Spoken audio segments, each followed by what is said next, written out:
د الله نه بنديږي. دا موږ چې د نعمتونو نه قدرې کوو نو یو شکر نشته او بل څه دی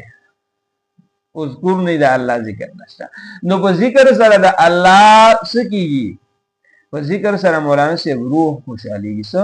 روح خوشحاليږي او روح په بدن کې چې کوم دی بادشاہ دی چې روح په بدن کې نو بدن لقه جقه کوي کنه او چې روح په بدن کې نه نو چې روح دې خوشاله او روح خوشحاليږي بس باندې دا په موټر نه خوشحاليږي ها دا په ډبل بیډ نه خوشحاليږي دا په سوپا نه خوشحاليږي دا چې کوم دی نو بس دا په ذکر الله خوشحاليږي. ولې ګوره الله دا جسد جوړ کړی د خټې نه دی روح یې پکې د جنت نه اچولی دی روح راغلی د جنت نه دی جنت کې د الله عشق دی روح چې خوشحاليږي د الله په څه باندې خوشحاليږي ذکر باندې خوشحاليږي. اوس روح دی الله په ذکر الله سره خوشاله کړو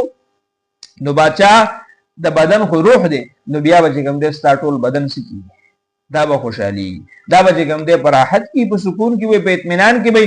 او بدن چې دی نو دا صوفي ته خوشحاليږي دا چې کوم دی چېرته د سایکل په ځای چې کوم دی نو په موټر کې ناستې خوشحالي یا چې کوم دی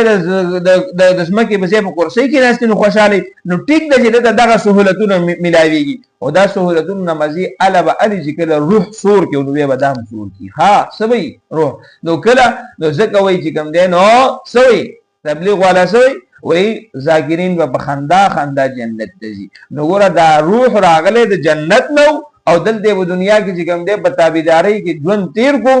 د الله په ذکر الله سره نو واپس خپل مقام ته روان دی په خندا خندا به رواني بیا ها څه وایي په خندا خندا باندې بیا چې کوم دی هلته ځي. نو د دې وجې نه چې کوم دی صحیح شکر چې ادا کې نو د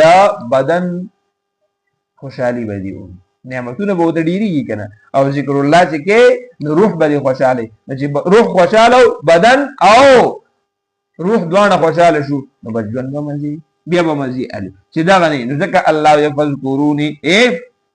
یادوئ ما لره اذکرکم زه به تاسو یادو واشکروا لي او شکر وباسئ زما د نعمتونو شکر مې وباسئ ولا تکفرون انکار مه کوئ ها ناشکري مه کوئ تاسو دا ولې تاسو ناشکري مه کوئ نعمتونه